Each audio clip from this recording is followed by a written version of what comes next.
Hi there, everybody. Welcome to Harmony Hills Home and Garden. I'm Jenny, and we live and garden here in Baltimore, Maryland, Zone 7. Today, I am just coming in to catch up with you. I've been gone for I don't know, it's been a while since I was here on this YouTube channel, and I haven't put out any videos lately, and I just wanted to say why. So this is just a little catch up from me to you. If you're a regular subscriber here, welcome back. And if you are brand new here, thank you for joining us. Welcome. I hope that you'll like what you see and consider subscribing. Everybody, please hit that like button, right? Because that's how, YouTube knows that good things are happening around here. So I made a list of things that I've been doing here because I didn't want to forget. Basically, I've been catching up from life. I mean, it was the holiday season. We had a big Christmas season full of lots of activities. Many of you know that I sing in Sweet Adelines International. I direct a chorus, I sing in a chorus, I sing in a quartet, and I'm on the International Board of Directors for Sweet Adelines. And so that was really busy. Holiday season is always really busy in Sweet Adelines or any singing organization, right? If you sing in your church choir or a school group or any sort of singing ensemble, musical ensembles, super busy during the holiday season. So I made it through the holiday season. I put out a couple of videos, but then my kids and grandkids came for a belated Christmas visit here in mid-January. So we had a house full. It was wonderful. I just enjoyed so much having all of my kids, grandkids here for a belated holiday celebration. And I didn't do anything during that time. I didn't do any YouTube. I didn't do any Sweet Adeline's work. Okay, I went to rehearsal once, but that's about it. And so yeah, that was really awesome. And then when everybody left the house, then I had to dive deep into Sweet Adeline's for the next week or so because the chorus that I direct is rebranding. We're coming out, we actually did just announce our new name and our new logo. And in the middle of that, also, I went to an education weekend for Sweet Adelines. And so it was just, YouTube was, I'm sorry to say, low on the list of priorities for how to spend my time. And I actually would love to have you watch the video announcement that my chorus made about changing our name. So I'll link that in the description box down below in case you're interested. By the way, Sweet Adelines International, awesome organization. I highly recommend it to anybody who likes to sing. Okay, so that was like Christmas, New Year's, mid-January.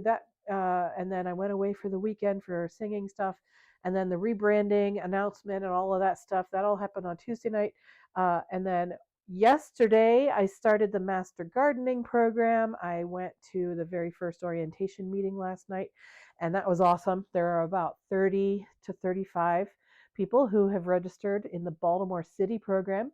Of course, in Maryland, we have 20 different counties and Baltimore City, so 21 programs running concurrently, their Master Garden programs for each of the different areas.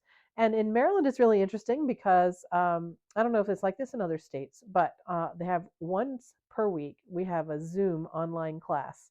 And that is given by the state level, and all of the county programs and the Baltimore City program tie into that one state level class. So all of the Master Gardener students from around the state of Maryland will be tuning in on Wednesdays via Zoom to take the online classwork.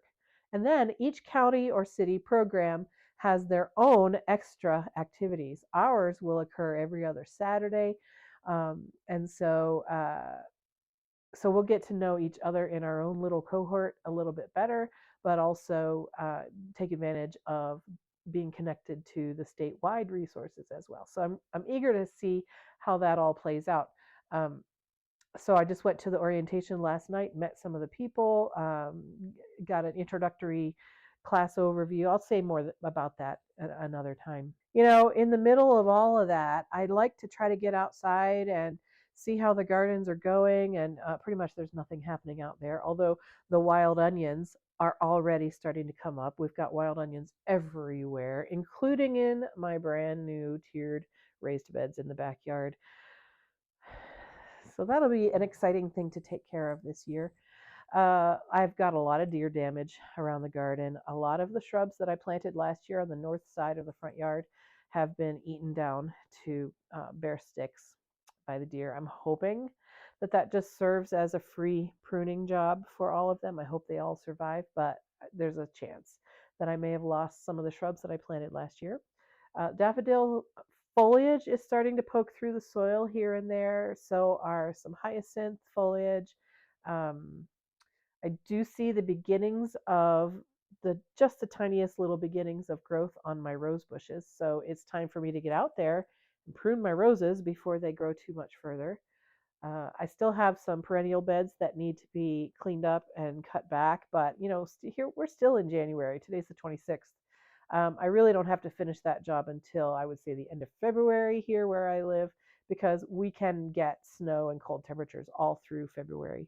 So the cleaning up for the spring doesn't really have to start quite yet. What else is out there? I do have some plants in my plant stash. I think I shared with you that I bought some wintergreen, some dwarf Alberta spruce, and last fall, actually, I bought a blue spruce that I haven't planted yet. So all of those are sitting out on my driveway. They have been holding down the fort, so to speak, at the plant stash area in the driveway. Oh, my amaryllis. I showed you how I potted up some of my amaryllis. So the very first blossom opened today. So that was January 26th.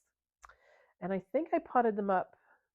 You know what? I'll have to look and see when I potted them up. But two of them that were in ceramic containers that had no drainage holes, those actually are blooming, starting. They're the first ones to bloom. And the two that I put into a more porous, I think it's terracotta, but it's a fairly porous style, very rustic style of terracotta pot. And it did have a drainage hole, so they dried out much, much more after each watering. Those haven't even started to grow yet, although I do see that the very tops of the bulbs are putting out a little bit of green growth coming out of the tops of the bulbs, but they aren't very far along at all. And the other ones are blooming today. So just what I think is happening is you may remember Danielle at North Lawn Flower Farm put out a video in the last month or so about the fact that if you soak your amaryllis roots for 12 to 24 hours before you put them in soil, then the bulbs will wake up, grow, and bloom much faster than if you just put the dry roots into soil and keep them that way. And so I had two in pots with no drainage holes, and I had two in pots that were very porous and did have draining holes. And so the two pots with no drainage holes, I just made sure they stayed moist after I potted them, and they bloomed much faster. And then the ones in the terracotta with all of the air around it and the drainage holes and stuff, they dried out much faster. And so I think that's why they're so far behind. So that goes to support Danielle's experience with um, uh, what am I trying to say? Soaking the roots before you plant them up. Okay, so the amaryllis, one's blooming today, and the rest, I hope, will be coming along. Let's see, houseplants. I pretty much have neglected my houseplants since I put my Christmas decorations up, which, by the way, I still have Christmas decorations up. I've only begun to take them down. I spent about 2 hours yesterday working on some things, took some things down. I now have a downstairs that's just chock full of boxes and stuff being piled onto the dining room table. And I still have all four of my trees up. I haven't done anything to take the trees down. And, if I get it done by, I don't know, in the next week or so, I guess I'll be happy with that. But my husband, bless him, he's been very gracious. But we had the kids here until, what was it, 18th of January or something like that. So why would I want to take it down before that? I wouldn't. I didn't. And I've been busy since then. Oh, let's see. Anyway, my house plants have been sitting in kind of storage areas. Up here in the second floor sunroom, I have a shelf of house plants across the way over there. And I think I've watered them once or twice since early December. So I know my myrtle has died. It's crispy, but just looking at them now, and most of the other ones seem like they're coming through. Maybe the streptocarpus maybe didn't, but yeah, houseplants aren't my forte, and so I'm happy that maybe they all didn't die. Is that a measure of success? They all didn't die, just a few of them? I don't know. One thing I have been doing is dreaming about my outside landscaping. I know I've made a lot of progress, and thank you to all of you who compliment me and give me positive feedback about the landscaping that I have done on this channel over the last 2 years. But I just have to say that I'm still not entirely pleased with how things are coming. The front foundation that I started to change over is not it's not there yet, especially right up against the house. I've got holes. I haven't decided what to fill the holes with. I've got some overgrown old things there that I'm trying to decide whether I keep them or take them out because they're overgrown. I just don't know. So, and then around on the south side of the house, there's a whole side yard over there that I really basically haven't done much in. And I want to make that a more beautiful spot. And then, of course, the north side of the front yard where the shrub border is, I really want that to be beautiful too, but I have to kind of see what the deer have done and take that into account. Then there's the south side of the front yard with the hill that goes down to the street that's down there. And I could use some love. I've got to get that tree line thinned out. I've got to get some of the trees trimmed. I'm just looking out there. Yeah, there's a lot of trimming and pruning to do to make that a little nicer of a wooded line. And then there's the hill, and I want to put some probably native evergreens out there. I got to look and see what that might be. Something that can withstand deer or that deer don't eat at all. And one thing I'm thinking about is Japanese Andromeda or Pieris japonica. Those seem to not have deer interest on them at all anywhere. So I think they might work outside the fence. Mahonia is another one that I'm thinking for outside the fence on the south side. Maybe Mahonia would be safe from the deer. Gold Dust Akuba is another one that maybe the deer will leave alone. Um, Hollies, most hollies the deer have stayed off of, and so that might be another really good evergreen to look into. I'd like to have it be native if possible. So I'm looking into evergreen shrubs, deer resistant, native to Maryland, evergreen shrubs that are hardy to at least zone 6, maybe zone 5. I've found that if I try to plant evergreens that are hardy only to zone 7 and further south, then our winters are too harsh for them. We are in zone 7, but our zone 7 is different from a southern zone 7, say in Raleigh or places in Georgia. So we get much more deep cold. So I think I've come to the realization that zone 7 plants for evergreens anyway. Maybe deciduous ones would be fine, but for things that I want to be evergreen, if they're only hardy to zone 7 or 8 or 9 or 10, then they're not going to really do well here in our winters. So anyway, so I've been trying to become inspired about what to put in the outside landscaping. I've been taking a lot of photographs and some video of some houses in our neighborhood and other places. Here comes one of the dogs. Hi, Lou. What you doing, babe? You want to come up and see me? Come see me. She's playing shy. All right. Well, I'll sit here and she'll decide what to do. So, what was I saying? Inspiration from around the neighborhood. So I'm trying to look at landscapes that I like, take ideas and elements. There you are. Hi, sweet girl. Hey, Lulu. Say hi to our friends. You snuggle in with me? Yeah. There's my Lulu. Uh, Taking ideas from neighbors and other houses and things that I admire and see what ideas might work for me. I'm especially looking at plants that are currently looking beautiful in other people's yards, trying to figure out what they are and whether or not I can get some to work for me here. I'm looking at houses that have a similar style to mine so that I can get ideas of what I like or what I don't like, as the case may be. And so I think I'm going to do a video on that subject, kind of how I am taking inspiration from my neighbors to see what might work for me. Oh, hey, it's almost time for seed starting. I bought some new seed starting supplies this year. I decided to go ahead and invest in the Bootstrap Farmer heavy duty seed starting cells and trays and other supplies. And the reason I chose that is because I do believe I will be doing seed starting from here forward.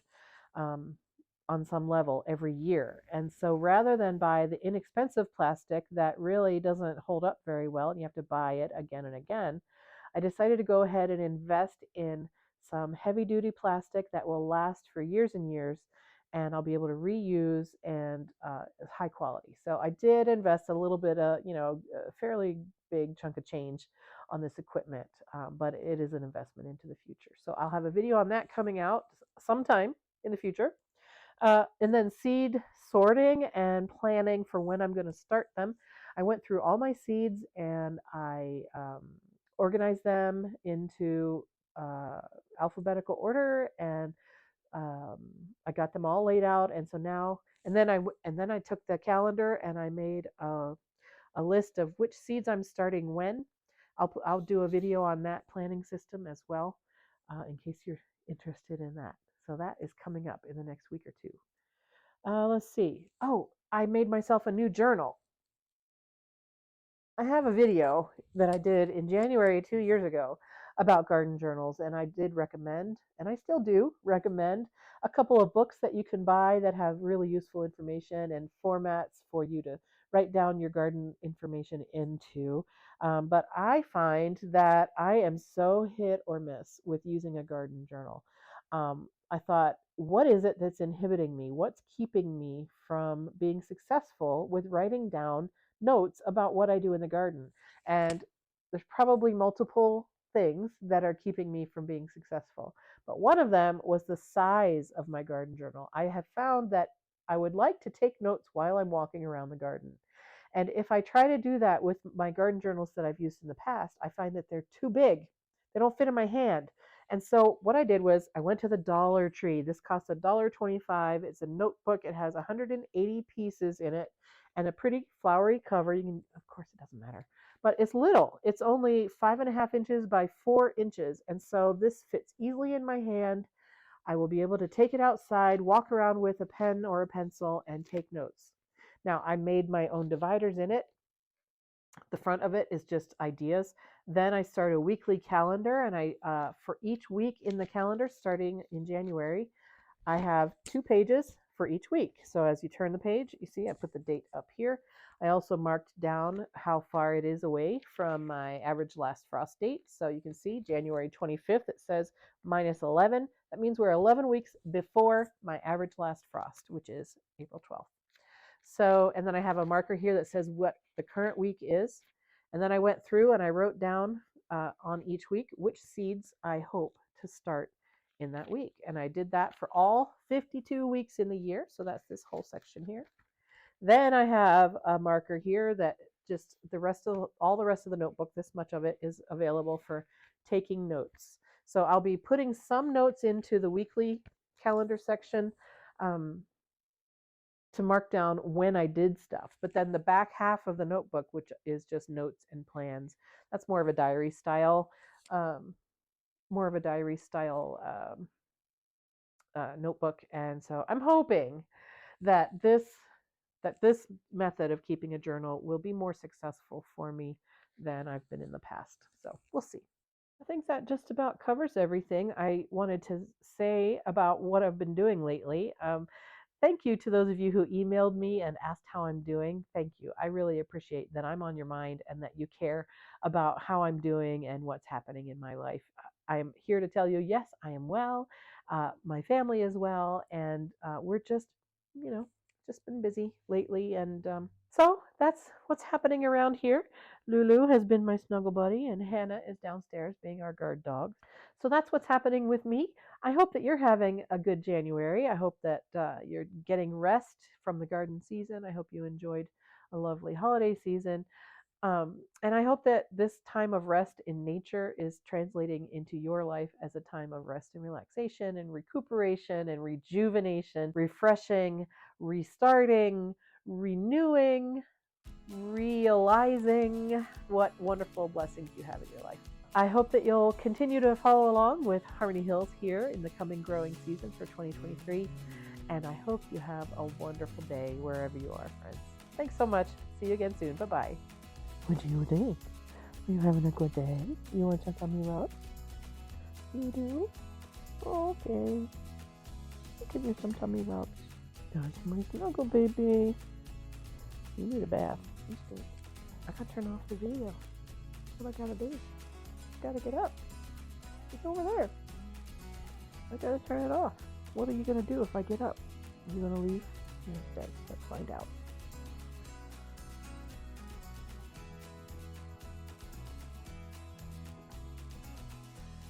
You gonna stay? Yeah? Okay.